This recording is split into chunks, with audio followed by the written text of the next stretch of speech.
nobody will ever deprive the American people of the right to vote except the American people themselves. And the only way they can do this is by not voting. Franklin D. Roosevelt. When communing with other humans, there are 3 agreed upon topics one should evade. Religion. Sex. Don't do that. And whether you prefer donkeys or elephants, talking politics has become as appetite-curbing as downing 6 unseasoned snails, like not even pepper.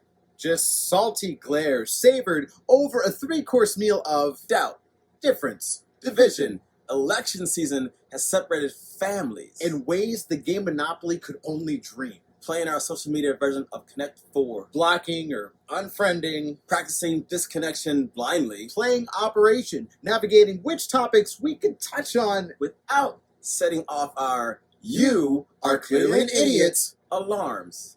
It seems everything today has become politicized. Red hats. Masks. Virtual classes. Live sports. Protesting. Boycotting. Votes. Shaking hands. Gouda cheese.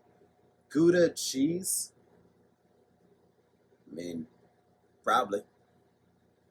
Going to Disney World. It seems there's a beauty or a beast in everything. Especially voting. Even if whoever we want to win wins. Currently, it feels like America is losing itself.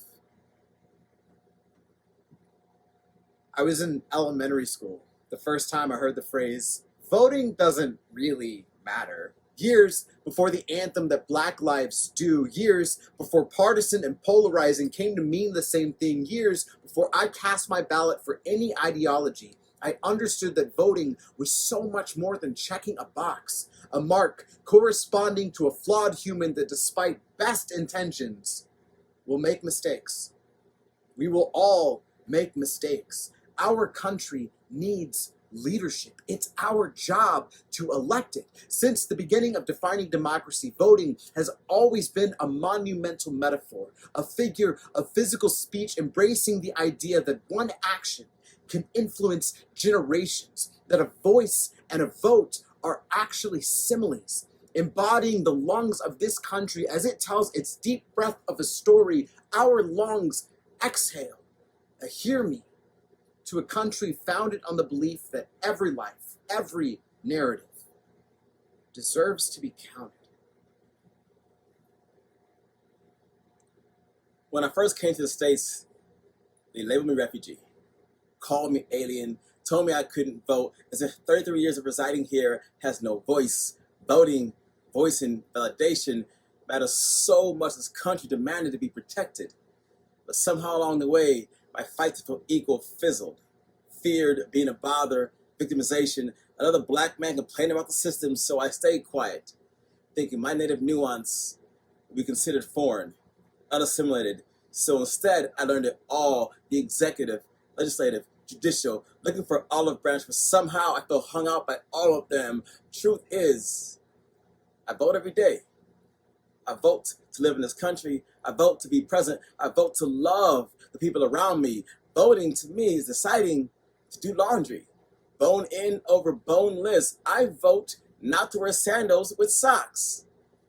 I've been practicing voting for as long as I can remember. Practicing like a redshirt senior, waiting to play the game, knowing my experience or my existence may never get called in. What's worse is that many won't vote, thinking that their ballots in November has no weight, a belief that weighs heavily on immigrants whose voice remains muted. Voting is the cornerstone of this country, necessary for carving our path forward. But not only must we vote politically, as human beings, we must vote daily. Vote not to see each other solely on our political beliefs. Vote to honor this country's melting pot identity. Vote to respect and appreciate others. Vote to only comment constructively. Vote to see our shared humanity. A vote is not only a choice between 2 candidates. It's a decision between 2 characters. The you that operates solely on self-interest. Or the you that considers the other. The different. The soft-spoken. The discriminated against. And yes, even the intolerance. Our country's character is the ballot we cast constantly. It's the elections that occur daily. Voting is the cornerstone of our humanity. So please, vote.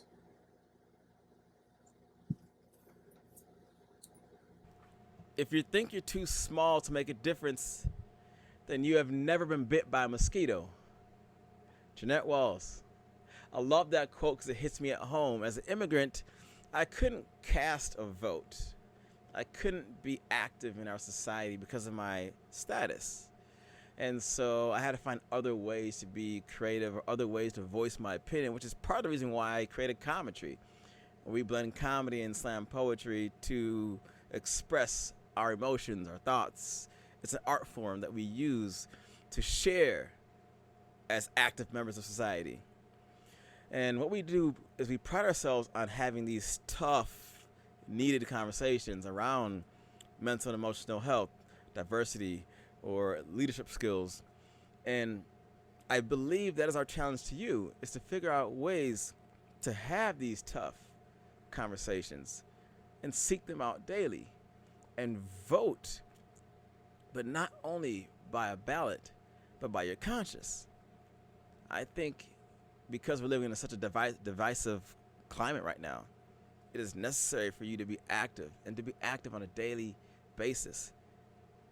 To vote via your character. Your character is your vote.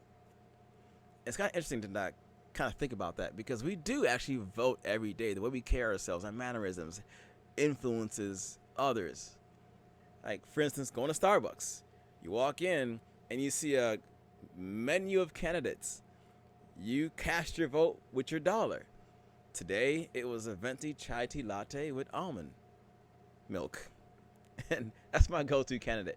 And what I want to stress is that we always are looking for ways to vote on the major events. Every 2 years, every 4 years, we think that that's the only time to do so.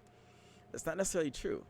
There's smaller elections which I think matter so much more. You got aldermen, you got mayors, you got members of Congress that we vote on. It's not just every 4 years, but we always think that that's true because of our media. I do think if you think a little different about what voting really is, what the character of yourself really is, will make it such more impactful in this society. And I really hope you do get out there and do so because, like I said, as an immigrant, it's really, it's not stressful, but it just feels like I'm not as seen because of who I am or my status of what I came in as and what I am today, a permanent resident, forever permanent resident, working on citizenship right now, or naturalization is what they call it. It's just, I can't do something. It's like saying, hey, you want to join this basketball team, but you're riding the bench all season. I'm there, but I'm not really there. So for those of you who can, for those of you who are actively able to vote and make a difference, please do so. Because a lot of us over here are muted. There's a lot of us over here who are called aliens or casted out or just considered a little less in society. I really hope this has an impact on you. This poem, or maybe some of the words we shared. I want to thank you guys so much for being part of this event. We love Brave Fest. This is our 3rd year in a row. And we love the community it brings and what it fosters here, especially in Austin, Texas, and how they outreach beyond Austin. It's been a pleasure. You can find us on any social media platform. My email address is iggy@cometry.org. You can find Andre at cometry.org. Please reach out. Please go vote. Please and thank you.